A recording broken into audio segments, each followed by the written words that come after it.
वसुदेवसुतं देवं कंसचाणूरमर्दनं देवकी परमानन्दं कृष्णं वन्दे जगद्गुरुं कृष्णं वन्दे जगद्गुरुम्। ॐ श्री परमात्मने नमः। श्रीमद्भगवद्गीता अथ द्वितीयोऽध्यायः। संजय उवाच तन्तथा कृपयाविष्टम् अश्रुपूर्णाकुलेक्षणं विषीदन्तमिदं वाक्यम् उवाच मधुसूदनः। श्रीभगवानुवाच कुतस्त्वा कश्मलमिदं विषमे समुपस्थितम् अनार्यजुष्टमस्वर्गं य अकीर्तिकरमर्जुन। क्लेब्यमास्मगमः पार्थ नेतव्युपपद्यते क्षुद्रं हृदय दौर्बल्यं त्यक्त्वोत्तिष्ठ परन्तप। अर्जुन उवाच कथं भीष्ममहं सङ्ख्ये द्रोणेन च मधुसूदन इक्षुभिः प्रतियोत्स्यामि पूजार्हा वरिसूदन। गुरून् हत्वा हि महानुभावान् श्रेयो भोक्तुं भेक्षमपीह लोके। हत्वार्थिकामास्तु गुरूनिहैव भुञ्जीय भोगान् रुधिरप्रदिग्धान् न चेतद्विदः कतरन्नो गरीयो यद्वा जयेम यदि वा नो जयेयुः। यानेव हत्वा न जिजीविषामस्तेव स्थिताः प्रमुखे धार्तराष्ट्राः। कार्पण्यदोषोपहस्तस्वभावः पृच्छामि त्वां धर्मसम्मूढचेताः। यच्छ्रेयस्यान्निश्चितं ब्रूहि तन्मे शिष्यस्तेऽहं शागिमां त्वां प्रपन्नं। न हि प्रपश्यामि ममापनुद्धात् यच्छोकमुच्छोषणमिन्द्रियाणाम् अवाप्य भूमावसपत्नमृतं राज्यं सुराणामपि चाधिपत्यम्। संजय उवाच एवमुक्त्वा ऋषिकेशं गूढाकेशः परन्तप न योत्स्य इति गोविन्दम् उक्त्वा तूष्णीं बभूवः। तमुवाच ऋषिकेशः प्रहसन्निव भारत सेनयोरुभयोर्मध्ये विषीदन्तमिदं वचः। श्रीभगवानुवाच अशोच्यानन्वशोचस्त्वं प्रज्ञावादांश्च भाषसे गतासून गतासूंश्च नानुशोचन्ति पण्डिताः। न त्वेवाहं जातु नासन् न त्वं जयमे जनाधिपः न चैव न भविष्यामः सर्वे वयमतः परम्। देहिनोऽस्मिन् यथा देहे कौमारं यौवनं जरा तथा देहान्तरप्राप्तिर्धीरस्तत्र न मुह्यति। मात्रा स्पर्शास्तु कौन्तेय शीतोष्णसुखदुःखदाः आगमापायिनोत्नित्यास्तांस्ति तिक्षस्व भारत। यं हि न व्यथयन्त्येते पुरुषं पुरुषर्षभ समदुःखसुखं धीरं सोऽमृतत्वाय कल्पते। नासतो विद्यते भावो नाभावो विद्यते सतः उभयोरपि द्रष्टोऽन्तस्त्वनयोस्तत्त्वदर्शिभिः अविनाशी तु तद्विद्धि येन सर्वमिदं ततं विनाशमव्ययस्यास्य न किञ्चित् कर्तुमर्हति। अन्तवन्त इमे देहा नित्ययुक्ताः शरीरिणः अनाशिनो प्रमेयस्य तस्माद्युध्यस्व भारत। य एनं वेत्ति हन्तारं यश्चैनं मन्यते हतम् उभौ तौ न विजानीतो नायं हन्ति न हन्यते। न जायते म्रियते वा कदाचिन् नायं भूत्वा भविता वा न भूयः अजो नित्यः शाश्वतोऽयं पुराणो न हन्यते हन्यमाने शरीरे।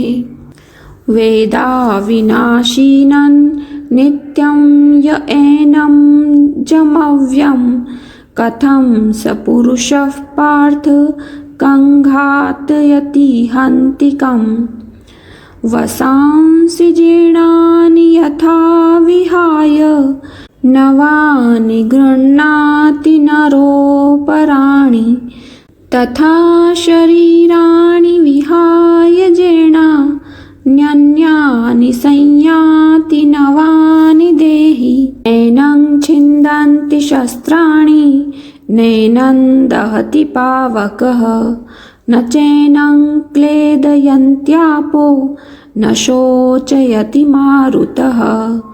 अच्छेद्योऽयमदाह्योऽयम् अक्लेद्यो शोष्य एव च नित्यः सर्वगतस्थाणुरचलोऽयं सनातनः। अव्यक्त्योऽयमचिन्त्योऽयम् अविकार्योऽयमुच्यते। तस्मादेवं विदित्वेनं नानुशोचितुमर्हसि। अथ चैनं नित्यजातं नित्यं वा मन्यसे मृतं तथापि त्वं महाबाहो नैवं शोचितुमर्हसि। जातस्य हि ध्रुवो मृत्युर्ध्रुवं जन्म मृतस्य च तस्मात् परिहार्यर्थे न त्वं शोचितुमर्हसि। अव्यक्तादीनि भूतानि अव्यक्तं मध्यानि भारत अव्यक्तनिधनान्येव तत्र का परिदेवना। आश्चर्यवत् पश्यति कश्चिदेनम् आश्चर्यवद् वदति तथैव चान्यः। आश्चर्यवच्चेन मन्यः शृणोति श्रुत्वाप्येन वेदन चैव कश्चित्। देहि नित्यमवध्योऽयं देहे सर्वस्य भारत तस्मात् सर्वाणि भूतानि न त्वं शोचितुमर्हसि। स्वधर्ममपि चावेक्ष्य न विकम्पितुमर्हसि। धर्म्याधियुद्धाच्छ्रेयोऽन्यत् क्षत्रियस्य न विद्यते। यद्रक्षया चोपपन्नं स्वर्गद्वारमवाप्तं सुखी न क्षत्रियाः पार्थ लभन्ते युद्धमीदृशम्। अथ चेत्त्वमिमं धर्म्यं सङ्ग्रामं न करिष्यसि ततः सर्वधर्मं कीर्तिं च हित्वा पापमवाप्स्यसि अकीर्तिं चापि भूतानि कथयिष्यन्ति ते व्ययाम् सम्भावितस्य चाकीर्तिर्मरणादतिरिच्यते भयाद्रणादुपरन्तप मत्स्यन्ते त्वां महारथाः येषाञ्च त्वं बहुमतो भूत्वा यास्यसि लाघवम् अवाच्यवादांश्च बहून् वदिष्यन्ति तवाहिताः निन्दन्तस्त्व सामर्थ्यान् ततो दुःखतरन्नु किम् हतो वा प्राप्स्यसि स्वर्गं जित्वा वा भोक्ष्यसे महीम् तस्मादुत्तिष्ठ कौन्तेय युद्धाय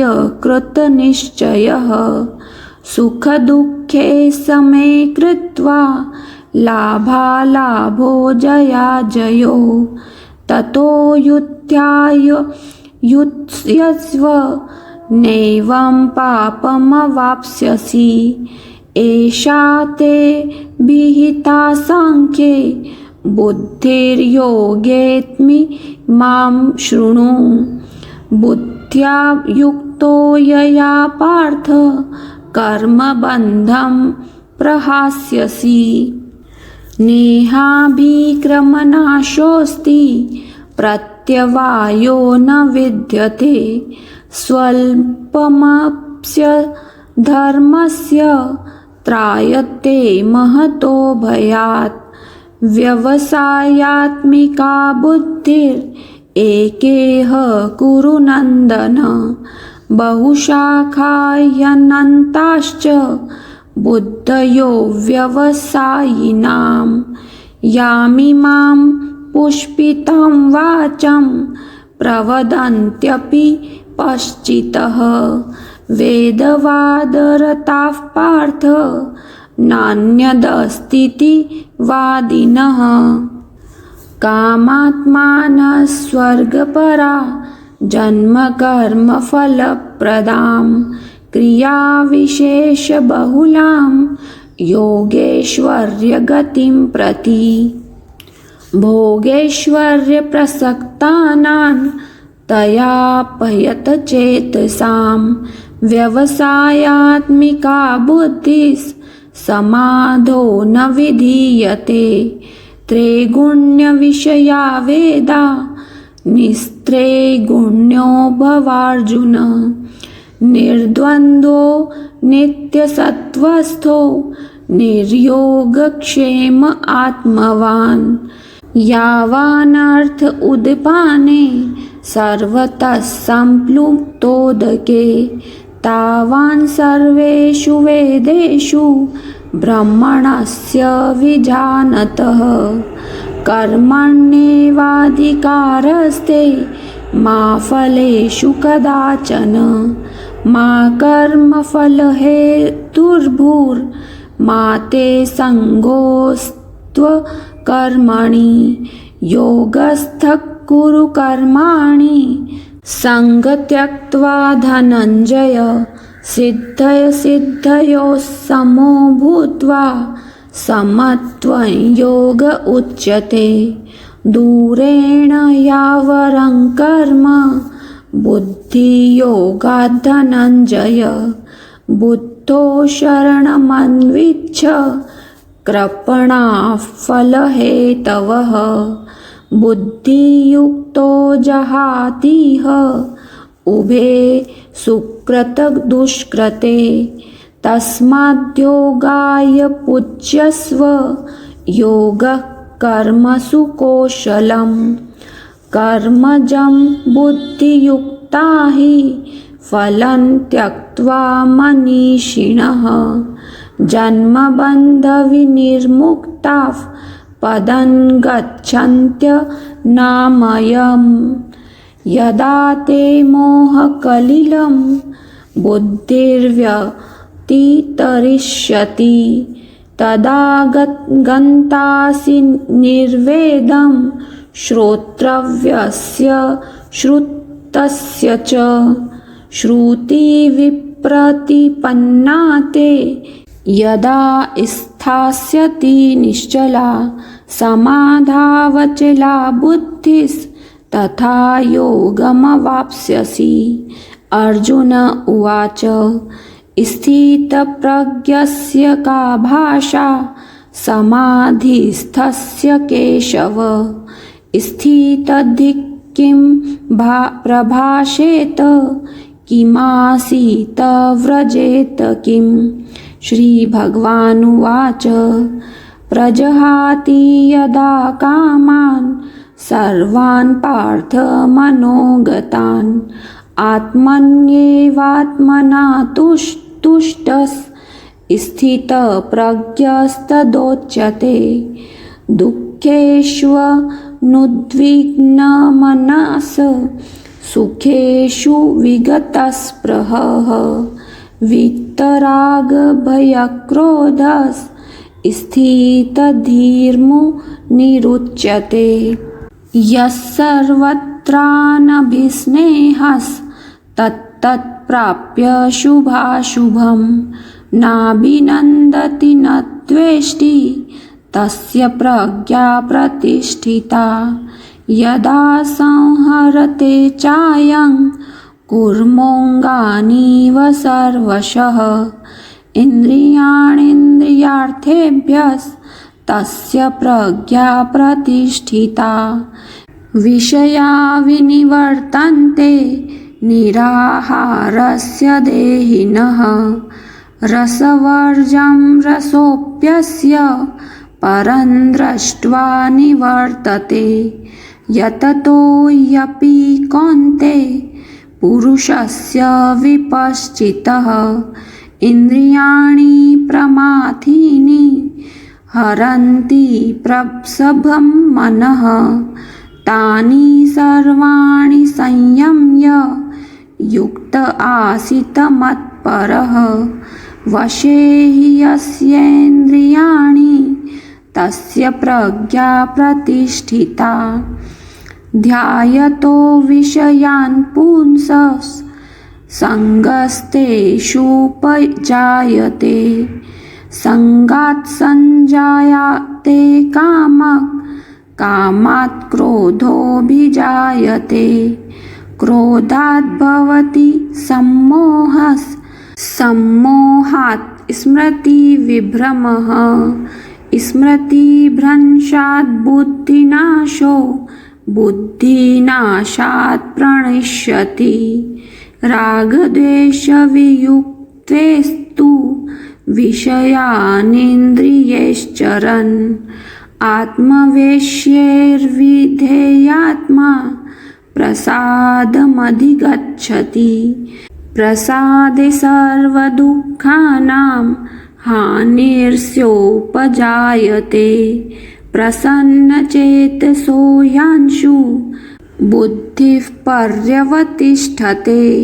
नास्ति बुद्धिर्युक्तस्य न चायुक्तस्य भावना न चाभावयतश्शान्तिर् अशान्तस्य कुतः सुखम्।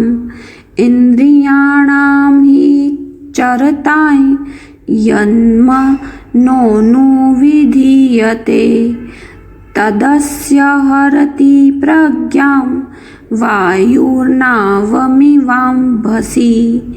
तस्माद्दस्य महाबाहो निगृहीतानि सर्वशः इन्द्रियाणीन्द्रियार्थेभ्यस्तस्य प्रज्ञा प्रतिष्ठिता।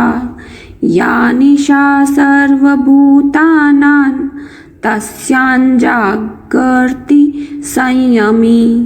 यस्याञ्जाग्रति भूतानि सा निशा पश्यतो मुनेः।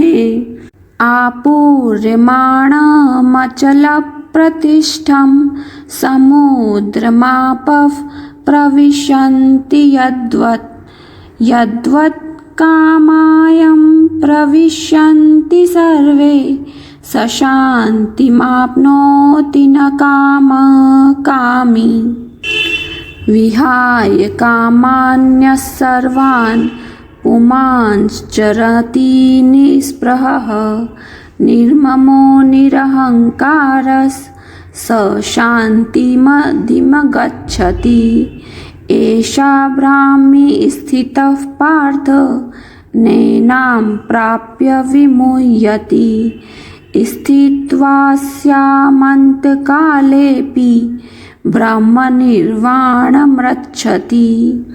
ॐ तत्सदिति श्रीमद्भगवद्गीतासु उपनिषत्सु ब्रह्मविद्यायां योगशास्त्रे श्रीकृष्णार्जुनसंवादे सांख्ययोगो नाम द्वितीयोऽध्यायः।